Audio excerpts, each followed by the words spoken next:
Welcome back. How are you feeling? Feeling great, man. It's been a long time. Been really trying to be patient, but it's been a long time, so I'm ready to go. How do you stay positive during that time when you're not fighting? I'm a busy guy, man. I got 4 daughters. I got my gym opened last year. I have a lot going on, outside of just fighting. So I'm always busy. So I just gotta, get focused on that stuff. Ramp it up a little bit more. But besides that, that's usually how I deal with everything. It's to work out, go to work, and I get past it pretty easy. What was the reason for the length? Was it a decision you made? Was it that you were hard to find fighters? No, I was probably annoying Shelby. I was, hitting him up like every other week. I was like, hey, this guy dropped. Let me in. Like, so, it's just timeline. I think that they wanted to give me a big matchup. And I think that, people like long camps. I personally don't care for them. I like to do short notice because I'm always training. So, who knows what it was. But, I'm ready to go. And I'll stay active this year. What was the feeling like when you finally got that call? It was great. It was like it was great because I was like December, January. I didn't even think about January. Honestly, I was looking for November or December, and I kind of forgot about January and February. And then those fights got booked, and then February was booked, and then it was like March. I was like, oh my gosh, man! Like, give me a short notice, something. And they finally gave me a fight, and it was like the beginning of January or maybe mid-January. They gave me the fight for April. I was like, well, I can't really complain because, they gave me a fight. But, it's not tomorrow. It's, 6 or 3 months out. So whatever. So when do you start a fight camp when you know that far in advance? I am in fight camp mode all the time. My weight's always good. My cardio is always good. I train. Like, I truly love this, like the whole aspect of the whole thing. The only thing that's a little different for me is that I cut out some carbs, like when it gets closer to fight time. But my training is always, where it needs to be. My cardio is, always where it needs to be. And my weight's always good. So, for me, the only thing that changes is maybe some more intense sparring. That's about it. What were your thoughts when you heard the opponent? This is a matchup that almost got made years back in a different, LFA, a smaller promotion. It's something that we're both from Texas. He was coming up, I was coming up. We almost fought, we didn't, and nothing was really said after that. But I'm actually pretty tight with Cowboy Corrine. Him and my coach are, they used to be teammates. And so when he talked all that smack with Cowboy, it kind of lit some fire underneath me. I was like, dude, this guy's so arrogant. Like, he talks so much smack. And so ever since then, I kind of just haven't liked him. So definitely when I got the matchup, I was excited for sure. What was he saying? Look back at the press conference. He talked about how old Cowboy was and how he was just going to tool him and he was going to do whatever he wanted to him. And he talked a lot of smack, man, like a lot of smack. So it is what it is. It wasn't about me. I don't take anything personally, really. I just there's some people that I don't really not like a whole lot of people, but I just don't like him, and I don't know what it is, but something about his face. I don't know.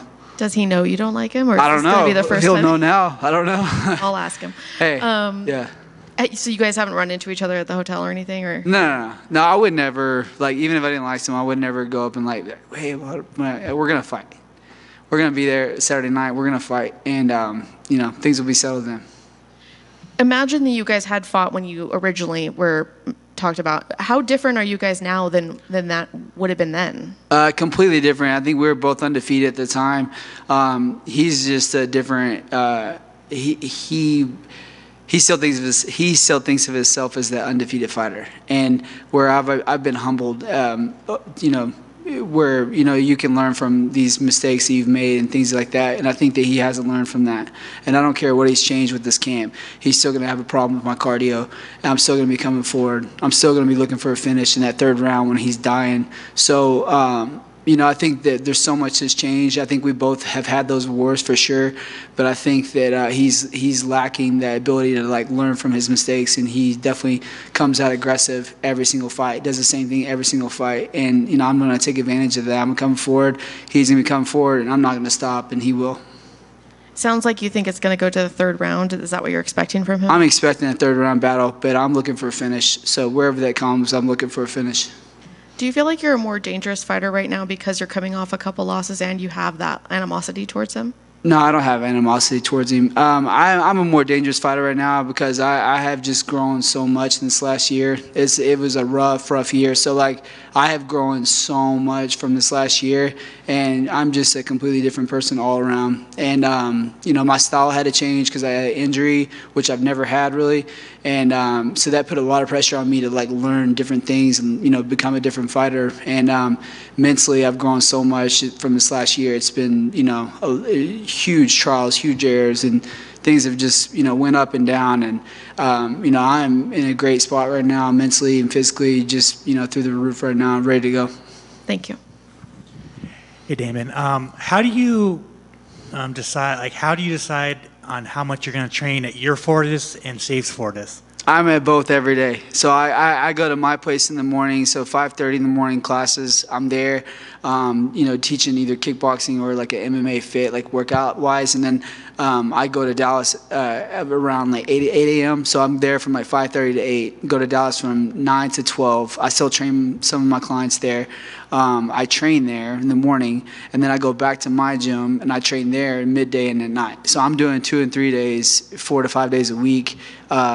I'm working like 19-hour days, and I have so much energy and so much mentally. I'm just so free right now, like with everything, and just like different level for sure. What the difficulties of being a gym owner? Just learning as you go is a crappy way to do things. And I've been around the gym my whole life, the gym scene. So, like, you think you know things that you don't have a freaking clue about. And really just, like, kind of like right now I've got some really good teammates and really good friends that are taking over some classes for me and helping me out with things. And so just having the ability to learn how to like let some stuff go to other people and like let them control that, it's hard to do, but it's very necessary because you can't be there teaching every class, doing everything like that. So just learning as you go it's been a rough one, but I'm at a really good point right now. How much advice did Safe give you?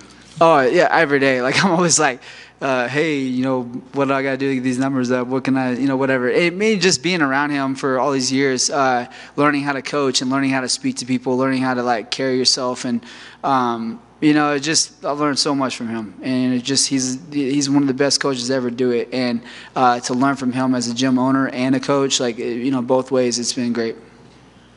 After you're done fighting, and obviously you like coaching, is that what your role is going to be? I'm doing it now. So the very selfish part of me wants to stay here for 300 the whole week. I want to be here the whole week and just eat all of it up because I know it's such a big week. But I have guys fighting on the 12th. I have guys fighting on the 18th, and I have guys fighting regularly now. So for me to get back and make sure they're training the right way, make sure that things are going good for them is important to me. And I'm going to be back in Dallas on Monday night teaching classes and doing my thing. And I've grown a lot from it, and just mentally just in a different spot with it, and getting to teach them things that I haven't done in 10 years or more, to kind of refresh myself with the fundamentals has been a really good thing for my style as well.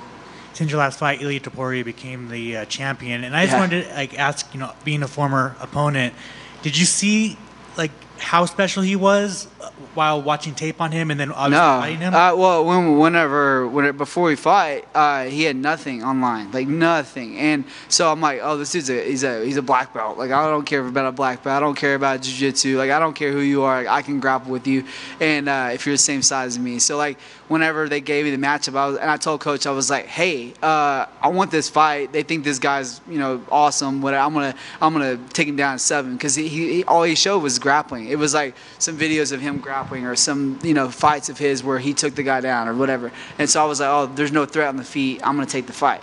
And Coach is like, no, they think this guy's gonna be the next champ. They think he's gonna whatever. I'm like, whatever. I just want the fight. And so we kind of had he didn't want me to take it, and I took it on kind of a shorter notice camp. And but I was not expecting his boxing and his movement, his speed.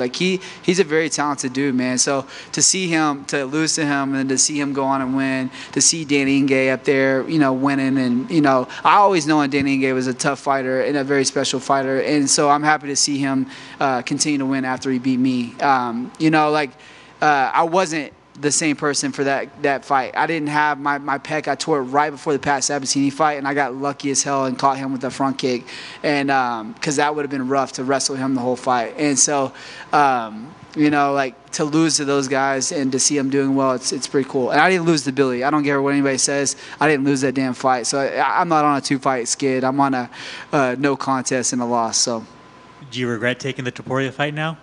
No, I know. I don't regret anything. I don't really, like, there's not a lot in my life that I regret. So, like, very few things. And definitely not one of them, no. Thanks, man. Good.